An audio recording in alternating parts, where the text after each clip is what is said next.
California Prop 103, 62 billion saved. It's going to have something with it. All right, thank you very much. Right off, I want to put to rest a few issues that people have raised about me and my work over the last 20 years.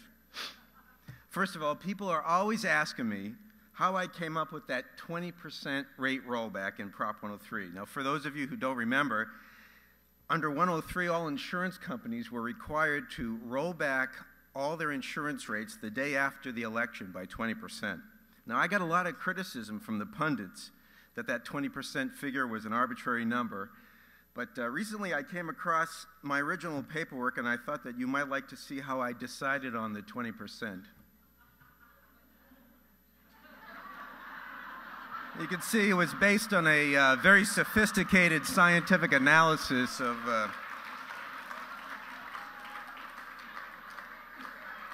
Now, another perception that I want to address is that I've always been an angry guy. That is false. Here is an excellent example of me enjoying myself.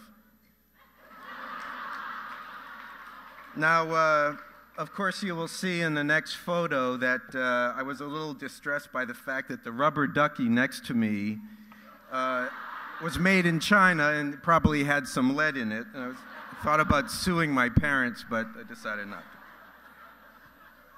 to. Okay, I was just trying to be funny.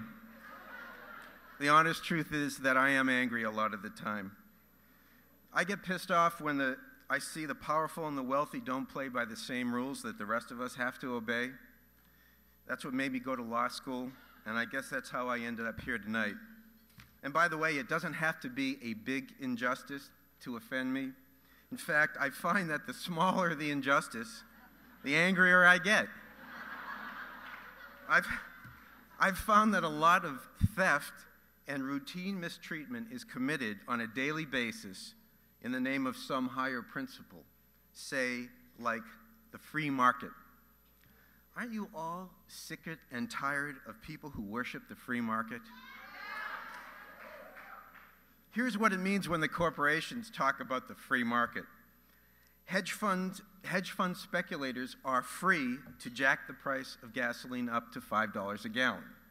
Just like the Enron energy traders were free to fabricate a phony energy shortage here in California. AT&T is free to charge you $175 for you to cancel your phone because your service sucks. HMOs are free to say that $35 is the reasonable and customary charge for an office visit here in Los Angeles. And then, of course, to make sure that nobody does anything to stop these tricks, traps, and sophisticated scams, the corporations are free to give our elected officials $100,000, like Chevron gave the Sacramento action figure a few days ago. Every so often, though, the wealthy and powerful get a little too greedy, and their schemes crash. Then the government steps in, like the Bush administration did a couple of months ago, to rescue Wall Street with a $1 trillion bailout in which the fat cats get to keep most of the money that they've looted from us, and we, the taxpayers, end up picking up the tab.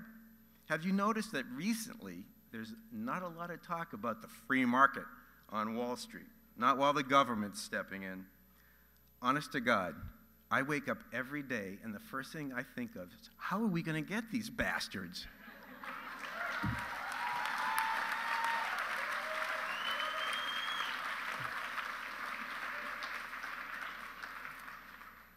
I consider myself unbelievably lucky that I have found a way to vector my outrage. Otherwise, and I really mean this, instead of being up here on the podium, there's a pretty good chance I'd be lying in some gutter raving and howling at the moon. I mean that.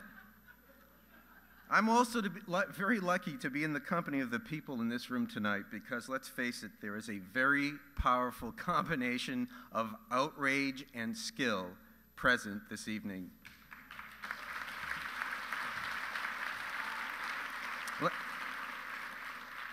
Let me start with my colleagues at Consumer Watchdog.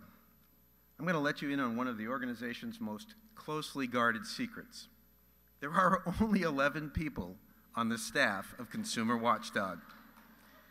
Our opponents would find it hard to believe that so few people are responsible for causing them so much trouble.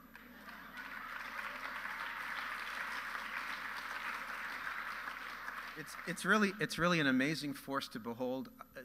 I salute the staff of Consumer Watchdog, and at the head of it are Jamie Court and Doug Heller. Now I've worked with them all, including the very first consumer advocate in this country, and I can tell you that there is nobody more single-minded and relentless in the pursuit of justice than Jamie Court. Sometimes I wonder whether Jamie is even angrier than I am, because I too can hear what he's saying through walls and file cabinets and the loads of paper that are just flowing out of his office. I don't know if he's angrier than me, but I'm not ready to say he is yet. I think we need to make him prove that publicly, don't you? Now, as most of you know, our executive director, Douglas Heller, is a much nicer person to deal with than either Jamie or me, which is why he has taken on the responsibility of dealing with the people in Sacramento. Doug is often calm and constantly smiling, and when he slips the blade between your ribs, you don't even know it's happened. Now, do you want to know who's responsible for that $62 billion in savings that we've heard about tonight? Those 2,300 words I wrote, they did not enforce themselves. I could have drafted the 10 Commandments, and the lawyers for the insurance industry, after they got through crawling over it, there would have been nothing left. Proposition 103 has succeeded only because a couple of dozen very committed public interest lawyers have relentlessly fought the insurance industry for the last 2 decades, starting in 1988 with Michael Strumwasser, Fred Wucher, Bob Felmuth, and their colleagues. And of the $62 billion in savings, I credit Consumer Watchdog's litigation director, Pamela Presley, for about $30 billion and change. There is not a smarter or more dedicated lawyer in the House tonight. And Todd Foreman, who's only been representing Consumer Watchdog for, I think, less than a year, has already helped chalk up $250 million in savings for all state customers. Pam, Todd, stand up. Stand up. Where are you guys?